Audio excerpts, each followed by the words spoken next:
Hi everybody, welcome back. My name is Anna. I'm a doctoral candidate in a clinical psychology program, and I make videos about real life applications to psychology, things like love and dating, reactions to pop culture, psychoeducation about mental illness, and mental health tips. Today we're talking about questions to ask yourself before you get into a relationship. So right off the bat, we do not have to dissect every single relationship when it's clear that something is working. But some of you have asked for this video, and honestly, I think it's a good idea because most relationships don't work out. So it's best to dodge those and save yourself the heartache if you can ahead of time. Unless, of course, you prefer to experience the heartache for growth. Nothing wrong with that either. And there's great value in learning life experience by fully immersing yourself in it. But either way, this is for the people that requested questions to ask yourself before you get into a relationship, people who maybe need a little bit of help figuring out whether to get into a relationship with someone, or breaking a pattern of toxic relationships, or sparing themselves the emotional pain that they can't handle right now. So here we go right into questions to ask yourself before a relationship.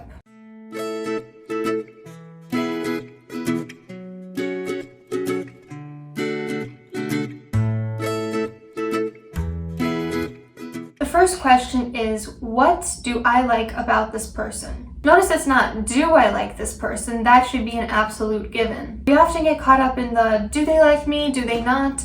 And we forget to ask ourselves if we like this person for who they are. Obviously, it should not be just the physical. It should be, qualities, character traits, and of course the physical is important as well, but it shouldn't be the predominant thing you're looking at. If you can't think of anything, it might be that you just want someone rather than wanting this specific person, or you see someone's potential instead of their true character. So here are some signs that you want someone simply because you want someone, rather than wanting this specific person because of who they truly are. You're finding yourself getting hooked on every single person that you have an interest in, and rationalizing that there's something special about them when in reality, you don't even know this person that well, or the next person could be just as fantastic for you. If someone else came along right now, you would probably just as eagerly run into their arms, because it's not about the person. And what are some signs that you're looking for someone's potential rather than their true character? You look at their words rather than their actions. You have this idealized fantasy wherein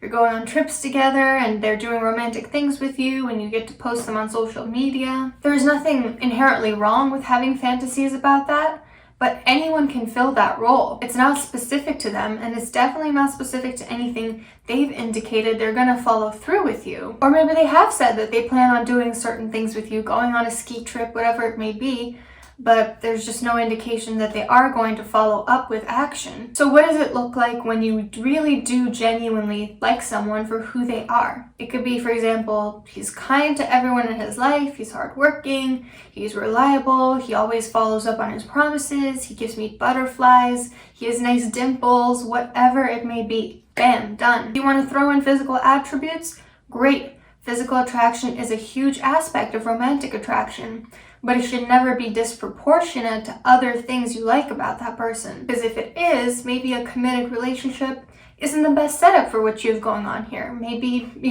something more physical based is a more appropriate solution for this type of relationship. Question number 2. Does this person reciprocate? So the first issue is, what do you like about them? The second issue is, do they like you? And not just do they like you to the same extent? Do they reciprocate in the same way and in the same intensity? In other words, maybe they just see you as a friend and you see them as a partner. Or maybe they like you a little bit less than you like them. Don't guess.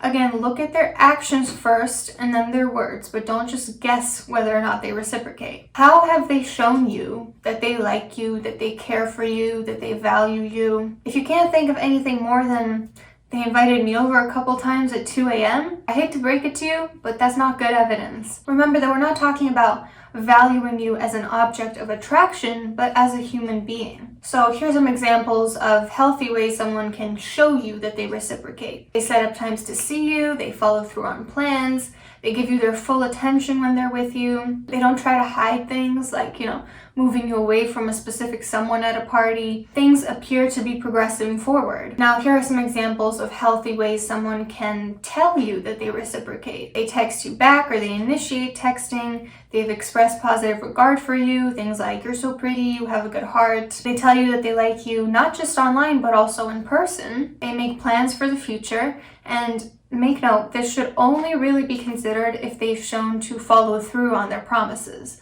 Look out for future faking, which is when people make all these promises that they have no intention of keeping. So what I've been talking about up until now is how do they show you through actions and through words that they reciprocate your feelings, but there's also the additional question of, do they even want to be with you? It's all great if they like you as much as you like them, but do they want a relationship with you? Because if they don't, you're asking yourself all these questions for a non-issue. It's premature. They should be escalating to more date-like interactions, and they should be indicating that they want to date you. Because if they're not, what's the point of watching this video? Another important question to ask yourself is, are they respectful? Both to you and to others. To you. They don't insult you, they don't neg you. This is when people pair together an insult with a compliment. It's something we have to owe the pickup artist community for. So things like, you're a pretty good writer for someone who's never had formal education in it. It kind of sounds like a compliment, but the underlying implication is, you're not that good a writer and you're not educated in this. They don't give you a sense that they think that they're better than you. They don't talk down on you with contempt. They don't make you feel like a nuisance. They don't belittle you. They don't speak to you in mean ways. They don't use things that you've told them against you. Like if you've told them that you have low self-esteem, they don't say you're never going to find someone else to love you with your low self-esteem. That's using something personal to you against you. So that's to you. Those are signs that they're not respectful to you. But what about to others? To others, it could be behaving entitled, mistreating people, especially mistreating people that they can't get anything out of. That's a major red flag. Belittling service people, taking jabs at people in their life, bullying people, and so on. Because if they're respectful to you, but they're unkind to others, there's a very high chance that they will become unkind to you as well once they feel you're not going to leave them. You cannot be with someone who doesn't have a basic respect for people other than themselves. And this takes me to my next point, which is, are there any early signs of abuse? So this could be something like controlling behavior, always wanting to know your whereabouts, wanting to control what you wear, forbidding you from doing certain things like girls' night or taking part in a hobby because someone they don't like is going to be there. It could be isolating you, encouraging you to leave behind friends, work, hobbies, family. They want you for themselves so that there's no one else to turn to where you can go, oh, is this behavior okay? There's no other person to say, no, that's absolutely not okay. There's no one there to tell you that their behavior is out of line and nowhere for you to run when this person upsets you. You can only go back to them, which reinforces the strength of the cycle. Another early sign of abuse is possessiveness and jealousy. It's okay to have some suspicion or mistrust about whether it's going to work out in the early stages, or if someone has betrayed the other person. Just like it's okay for you to tread carefully into a relationship, but they should not be possessive and jealous to the point where you fear completely platonic interactions may result in their rage, or where they resort to angry or violent outbursts. Out of proportion possessiveness and jealousy is when you are showing to the absolute best of your ability that you're not doing anything inappropriate, but they still feel slighted by it. Another early sign of abuse, double standards. They expect the world of you, but they get offended at the slightest expectation for them. Or they have very sexist beliefs about how men and women should behave. Or they want you to respect certain boundaries and have no intention of respecting those same boundaries for you. Like, you can't have friends of a gender you're attracted to, but they can. Another big one is lack of accountability. Pay attention for people who never apologize, where someone else is always at fault in their past conflicts. Everyone is out to get them. There's always an explanation for their behavior that excuses what they did. And another big one, they turn it on you. When you come to them with a concern, they find a way to make you take responsibility and apologize for bringing it up. They make you feel stupid or disrespectful for calmly bringing up things that you're unsatisfied with. Let's give a couple examples. If you say, hey, I have a concern about how you and Katie are always texting each other, they might reply with, are you seriously asking me to stop talking to my friends? I don't think I can be with someone who's so controlling. Or another example, the other day when I asked you about X, Y, and Z, I got the feeling that you weren't telling me the whole story. Wow, you're so paranoid. You should seek therapy if this is how you treat everybody. And many, many more examples of early signs of abuse. Write them down in the comments if there's an important one you think I missed. Also check out my video on narcissistic abuse at every stage of the relationship, if narcissistic abuse in specific is a concern for you, as I do run through what to look out for in the initial stages as well. So another question to ask yourself is, am I at a place in my life where I have room for a relationship? Sometimes we ask this with therapy, people want therapy, but they don't have the room for it in their lives at some points. It's the same with relationships. Are you able to meet up with someone multiple times a week? Do you have a form of transport to get to each other? Are you too busy with work or school or friends? Do you have the means to provide support to someone else right now? Can you afford to make someone feel valued through occasional gifts and dates? If you don't have room for a relationship in your life right now, maybe you should put this on hold. Stay friends for a while, or better yet, don't talk for a while, so that you're not stringing each other along. And then revise the situation when you feel ready to do so. And yeah, it's completely possible that in the time when you come back to them, maybe they will have found someone else or they won't be interested. Timing is important in relationships, and that's just a harsh truth. But here's an even harsher one. Timing can make things hard, but never impossible. Even me this semester, being a full-time student, part-time therapist, TA, YouTuber, in the midst of my dissertation, I still found time for my relationship. If it had been in the earlier stages of a relationship, yeah, it probably would have been a lot harder, but not impossible. If you take a look at the person you're considering being with right now, and you think, this isn't gonna work out, it's very possible that you just don't think this person is worth the hassle, not that you can't actually fit them into your schedule. And that's something to consider too. Another important question,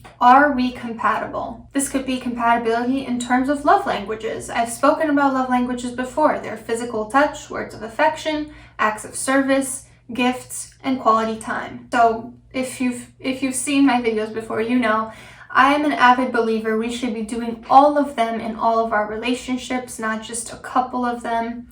But people do vary in terms of what they value in terms of these love languages. So when it comes to love languages, it's not, do we have the same love language? It's, can they provide me with what I need? And can I provide them with what they need? So it doesn't matter if, let's say, you want acts of affection and they want acts of affection, if they would only want to give you gifts, for example.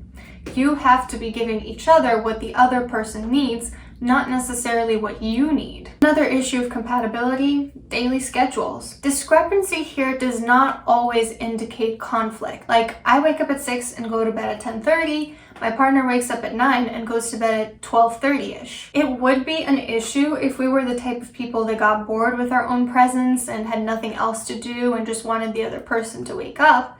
But it's not in our case, because I have a lot of things to do in the morning. It's when my head is clearest. And he works on music after I fall asleep because he doesn't have time to do that during the day when we're together. So remember that it's not necessarily the discrepant schedule that's the issue, but rather a discrepancy that doesn't work for one or both of you. Or maybe it's that one or both of you actually need a little bit more space and you don't get it because you're on the completely exact same schedules. Yet another issue of compatibility is culture. I think intercultural relationships are fantastic.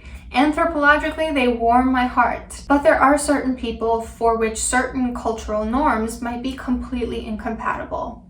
Like if one person is from Eastern Europe and it's expected of their parents to move in with them once they're married, and one person's from Seattle and expects family to be miles away, the two of you have to be on the same page, even if you're not from the same culture. And even if you are from the same culture, you have to have those cultural norms compatible. And of course, religion.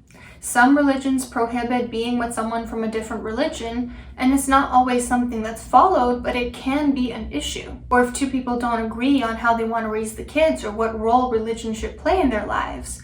Like maybe one person is devout and expects religion to play a huge role, while the other person can still identify with that religion and not agree that it needs to play that role in their lives. A couple more questions.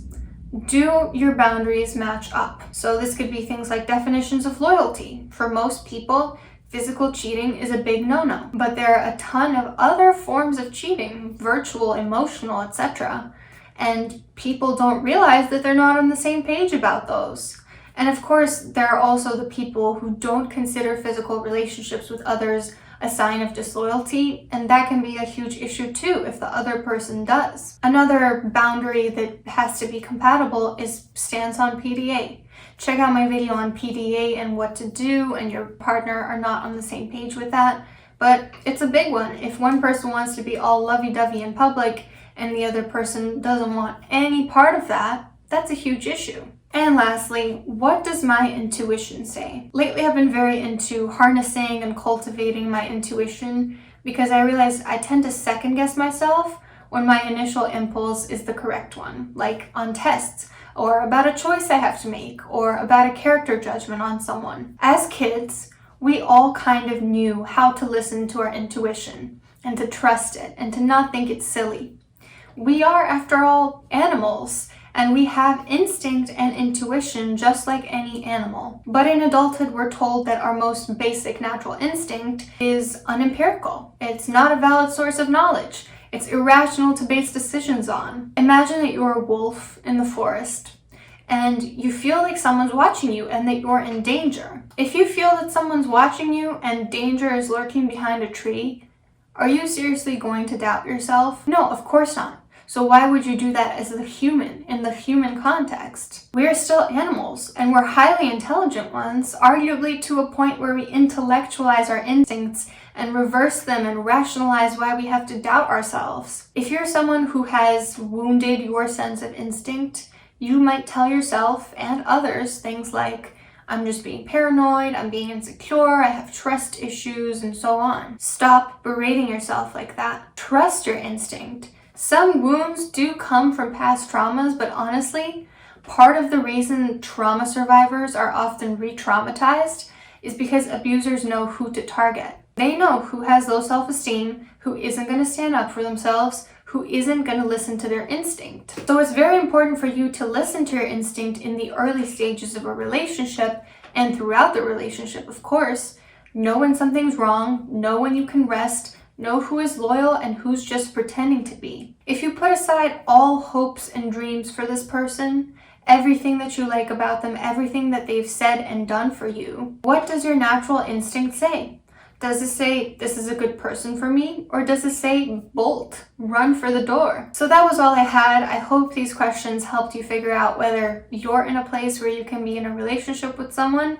Don't forget to hit like and subscribe. If you have any video suggestions, put them down below, and I'll see you soon.